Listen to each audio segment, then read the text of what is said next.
15 दिसंबर 1970 सुबह के 5:37 सोवियत का वेनेरा 7 स्पेसक्राफ्ट वीनस पर लैंड करता है और इसी के साथ वो ऐसा करने वाला दुनिया का पहला स्पेसक्राफ्ट बन जाता है। उस समय वैज्ञानिकों के साथ साथ न्यूज आउटलेट्स और आम जनता बेहद एक्साइटेड हो गए थे। आखिर वो पल आ ही गया था जब वीनस के अंदर क्या हो रहा है इसका पता लग पाता। लेकिन कुछ ही पलों में ये एक्साइटमेंट कंफ्यूजन में बदल जाती है। इससे पहले कि ये स्पेसक्राफ्ट वीनस की तस्वीरें खींचकर वापस हमारे तक भेज पाता और हमें अंदर का माहौल दिखा पाता, स्पेसक्राफ्ट ने सिग्नल्स भेजना बंद कर दिया। बस 23 मिनट, जी हाँ दोस्तों, लैंड करने के बस 23 मिनट के बाद ही वेनेरा 7 स्पेसक्राफ्ट ने वीनस प्लेनेट पर दम तोड़ दिया। फ्रेंड्स, आप जान के हैरान हो जाएंगे, आज तक वीनस पर 10 स्पेसक्राफ्ट सक्सेसफुली लैंड कर चुके हैं, लेकिन इस बेहद ही खतरनाक प्लेनेट पर एक भी स्पेसक्राफ्ट 2 घंटों से ज्यादा सरवाइव नहीं कर पाया है। आखिर वीनस प्लेनेट में ऐसा क्या है जो बार बार कोशिश करने के बावजूद, अच्छे से अच्छा डिजाइन बनाने के बावजूद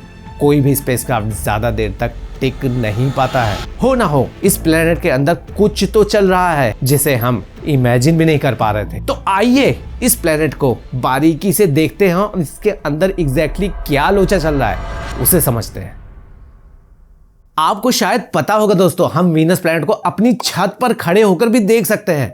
आसमान में ये प्लेनेट एक सितारे की तरह बेहद तेज चमकते हुए दिखाई पड़ता है। इनफैक्ट हमारे सूरज और चांद के बाद आसमान में जो चीज सबसे तेज चमकती है वो है वीनस प्लेनेट। इसी वजह से वीनस को मॉर्निंग स्टार भी कहा जाता है। मार्स, मरकरी या बाकी प्लैनेट्स के मुकाबले वीनस इतने तेज क्यों चमकता है? इसका राज इसके एटमॉस्फेयर में छुपा हुआ है। स्पेस से अर्थ की तस्वीरें लेने पर हमारी अर्थ कुछ ऐसी दिखाई पड़ती है, जहां आपको ब्लू ओशियंस दिखाई देंगे, अलग अलग कॉन्टिनेंट्स दिखेंगे, इवन नाइट टाइम में जगमगाती हुई आर्टिफिशियल लाइट्स भी दिख जाएंगी। बट आज तक जितने भी स्पेसक्राफ्ट हैं, स्पेस से जो वीनस की तस्वीरें खींची हैं, उनमें वीनस बस गाढ़े भूरे रंग की बॉल जैसा दिखा है।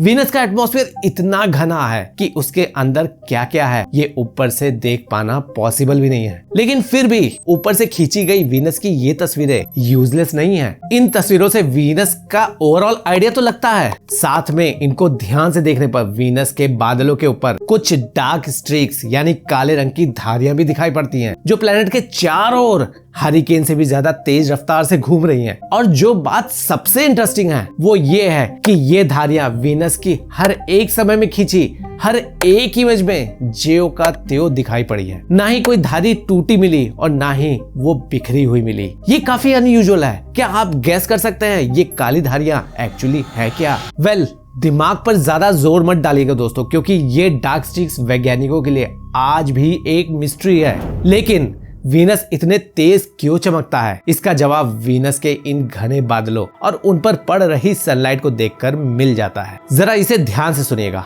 वीनस अर्थ के मुकाबले सूरज के ज्यादा नजदीक है। ऐसे में वीनस पर पृथ्वी से 2 गुनी ज्यादा सनलाइट पड़ती है। बट इतनी सनलाइट होने के बावजूद वीनस का सरफेस पर पड़ने वाली लाइट अर्थ के कंपैरिजन में लगभग आधी ही होती है। सनलाइट ज्यादा मिलती है पर सरफेस पर लाइट कम पड़ती है।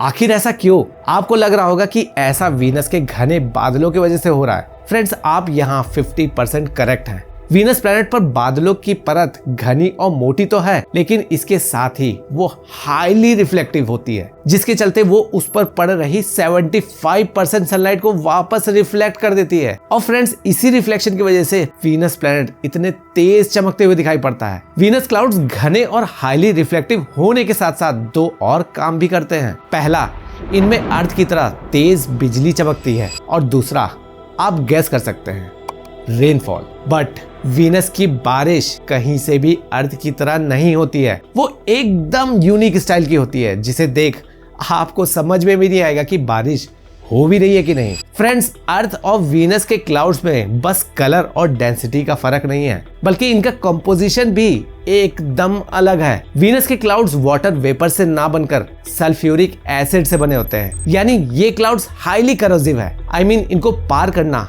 खतरों से खाली नहीं होगा। दोस्तों, वीनस के क्लाउड्स कोरोसिव होने के साथ साथ बेहद बदबूदार भी होते हैं, जिनमें सड़े हुए अंडों की बदबू आती है। अब जरा इमेजिन कीजिए दोस्तों, अगर इस तरह के एटमॉस्फेयर अर्थ पर पाया जाता तो स्काई डाइविंग करने वालों का क्या हाल होता। वैसे इस कंडीशन में स्काई डाइविंग करना पॉसिबल भी नहीं होता, क्योंकि वीनस जैसा एटमॉस्फेयर होने पर डाइवर जैसे जैसे नीचे आता जाता, एटमॉस्फेरिक टेम्परेचर और प्रेशर बड़े तेजी से इंक्रीज करता जाता। फ्रेंड्स, वीनस का एटमॉस्फेयर 96% कार्बन डाइऑक्साइड से बना हुआ है। सोच के देखिए, 96%। अर्थ पर कार्बन डाइऑक्साइड 0.04% है, और यही गैस ग्रीन हाउस इफेक्ट में one of the most important contributors है। 0.04% होने पर यहाँ ग्लोबल वार्मिंग की इतनी ज्यादा प्रॉब्लम है, तो जरा इमेजिन करिए 96% में वहाँ क्या कंडीशन होगी। हमारे सोलर सिस्टम में मरकरी प्लैनेट सूरज के सबसे नजदीक होता है। ऐसे में नॉर्मली कोई भी सोचेगा कि मरकरी प्लैनेट ही हॉटेस्ट प्लैनेट होगा, लेकिन दोस्तों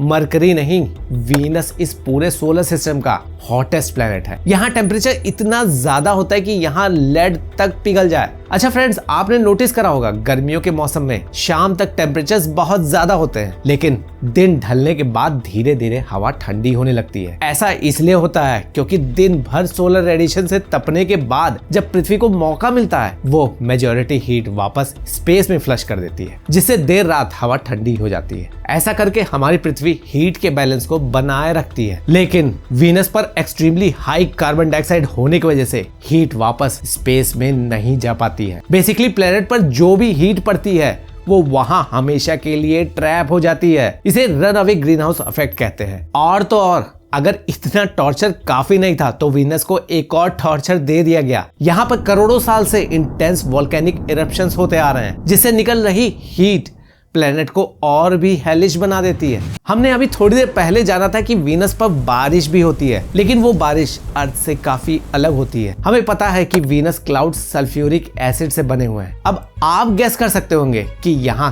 कैसी बारिश होती होगी। जी हाँ दोस्तों, वीनस पर सल्फ्यूरिक एसिड की बारिश होती है। लेकिन इंटरेस्टिंग बात यह है कि ये बारिश कभी सरफेस तक पहुंच ही नहीं पाती है। वीनस पर इतनी हाई टेम्परेचर होने की वजह से ये बारिश नीचे आने से पहले ही वापस इवेपोरेट हो जाती है, और ये साइकिल चलती रहती है। जहां एक तरफ वीनस का तापमान हमें नर्क की याद दिलाता है, तो वहीं यहाँ पर लग रहा प्रेशर किसी टॉर्चर से कम नहीं है। एक्सट्रीमली डेंस एटमॉस्फेयर होने पर वीनस पर जो एटमॉस्फेरिक प्रेशर लगता है वो अर्थ के मुकाबले 90 गुना से भी ज्यादा है। इसका मतलब अगर आप वीनस के सरफेस पर खड़े होंगे तो आपको उतना ही प्रेशर महसूस होगा जितना पानी में 1 किलोमीटर अंदर जाने पर महसूस होता है। वैसे आपको बता दूं, पानी में इतने डीप सिर्फ प्रेशर वेसल्स के सहारे ही जाया जा सकता है, यानी बिना प्रेशर वेसल या प्रेशर सूट के वीनस पर खड़े होने पर आपकी चटनी बन जाएगी, वो भी बिना सिल बट्टे के। फ्रेंड्स, आप मेरी बात पर विश्वास मत करिए, आप इसे खुद ही जज कीजिए। जरा वीनस की इन रॉकी टेरेन्स को एक बार देखिए। वीनस पर बाकी रॉकी प्लैनेट्स की तरह पहाड़ियां तो मौजूद हैं, लेकिन एक्सट्रीम प्रेशर और वोल्केनिक इरप्शंस की वजह से ये पहाड़ ऊपर से पैनकेक की तरह फ्लैट हो गए हैं, जैसे किसी ने इनको ऊपर से दबा दिया हो। पहाड़ियों के साथ साथ यहाँ ग्रूव्स और वैलीज भी देखने को मिलती हैं। वीनस का ज्यादातर सरफेस फ्लैट और बैरन है, जहाँ कई सारे वोल्केनोज भी दिखाई पड़ते हैं। एंड यू वोंट बिलीव, इनमें से कुछ वोल्केनोज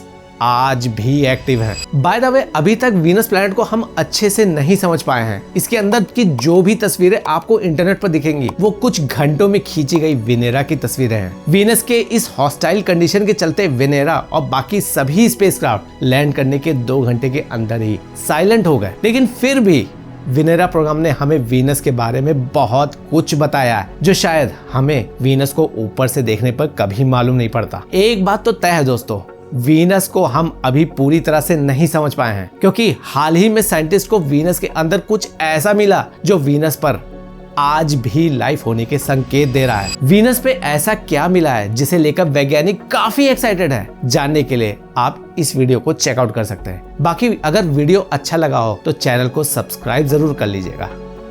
बाय बाय।